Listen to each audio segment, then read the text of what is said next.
So recently, I've seen some teasers from Marvel Entertainment and Sony Pictures Entertainment for the next live-action Spider-Man movie titled Spider-Man Brand New Day. And seeing all the recent Sony projects from the Spider-Man universe, like the Spider-Verse movies and the villain movies, made me wonder if Sony and Marvel are actually dragging this character too much. And on that note, hi everyone, I hope y'all are doing fine. In this video, I am going to talk about the current state of Spider-Man in the movie industry. If you are new to this channel and want to support me in any way possible, don't forget to subscribe to this channel. Leave a like or dislike if you want. And now, enough yapping said, let's start this video. And so, I tried to do my own research about who actually owns the right to Spider-Man in the first place, because I've seen so many names attached to this character recently. And here is the conclusion that I have come to. I am warning y'all in advance though, that I am not an expert on the subject, and that for the sake of your attention,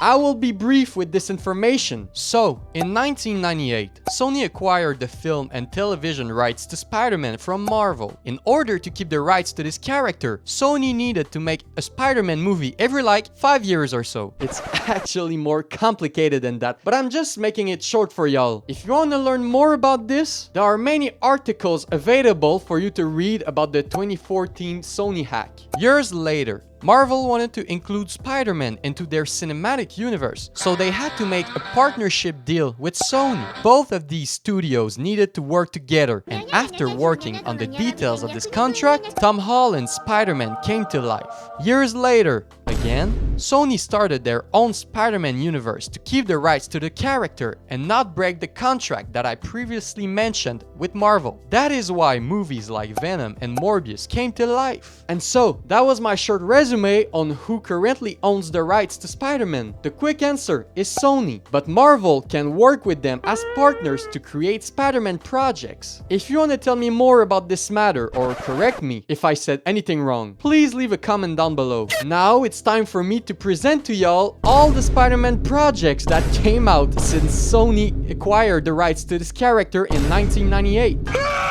Spider-Man, Spider-Man 2, Spider-Man 3, The Amazing Spider-Man, The Amazing Spider-Man 2, Spider-Man Homecoming, Spider-Man Into the Spider-Verse, Venom, Spider-Man Far From Home, Venom, Let There Be Carnage, Spider-Man No Way Home, Morbius, Spider-Man Across the Spider-Verse, Madam Web, Venom, The Last Dance, and Kraven the Hunter. Are you tired yet? Because Sony and Marvel just announced a new Spider-Man movie titled Spider-Man Brand New Day. Not just that, but there is also a Spider-Man Noir show and Spider-Man Beyond the Spider-Verse that are also coming up pretty soon. Oh, did I forget that there are rumored upcoming Spider-Man projects like Spider-Woman, a Miles Morales live-action movie, and a fucking El Muerto movie. Seriously, who the heck in the entire world asked for this in the first place? Because I sure didn't. I also didn't mention the multiple Spider-Man TV shows since 1998 and the apparition of this character in multiple external movies, video games, and comic books, because this video would have become too long if I did. And so, before giving y'all my honest opinion on the subject of this video, I need to present to y'all what we know so far about the next Spider-Man movie titled Spider-Man Brand New Day. So, Spider-Man Brand New Day will be the fourth movie starring Tom Holland as Peter Parker / Spider-Man in the series of Spider-Man movies in the Marvel Cinematic Universe. It is also said to be the first movie of a brand new trilogy starring Tom Holland. Here are the casting that we know about so far, apart from Tom Holland. Zendaya will be back as MJ. Jacob Batalon will also be back as Ned. What are you doing here? I'm looking at porn.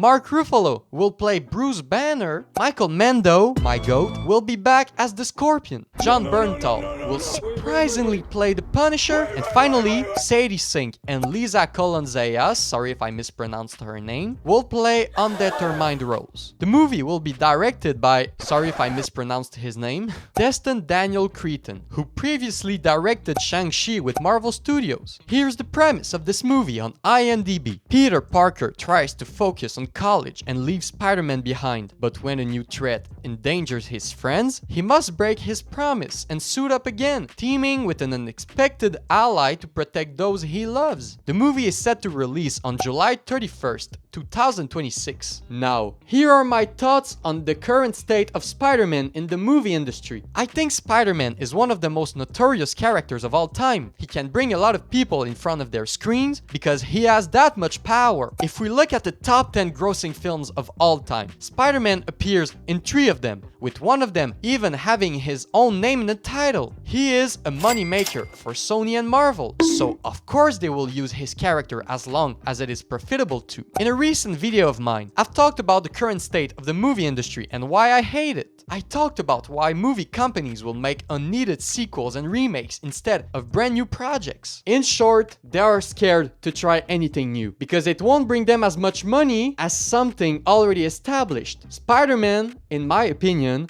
will also suffer the same problem in the near future. Producer Amy Pascal revealed in November 2021 that Spider-Man Brand New Day is intended to be the first movie of a new Spider-Man trilogy, which demonstrates their intention of milking this already established character even further. Now, I don't think that it is necessarily a bad thing, because they will be brand new movies, and I just hope that they will be different from the others, because if they are just remaking some old ideas from older Spider-Man movies, because they don't want to spend time and money on new writers full of new original ideas, well, then I would consider it to be a bad thing. But from what I know, this movie has a new director, a new story, and new characters. So it's not a reboot or a remake. It could still be considered as an unneeded sequel, but we'll have to see what it has to offer first, before categorizing it. Right now, I don't really know what to think of this movie, honestly. Because if you've watched the last Spider-Man movies produced by Marvel Studios, you might remember them not being so great for many reasons. Too much fan service, lack of story coherences, boring plots, etc. They did some stuff right though. I will give them that. For example, I really like how emotional Peter's journey was in No Way Home. But apart from that, it will be hard to make a new movie that doesn't look like any previous one, because there are already so many Spidey movies. Maybe Marvel's goal isn't necessarily to make something brand new. Maybe they just want to put not much effort into this movie to gain money fast and easily, because recently Marvel's popularity has declined.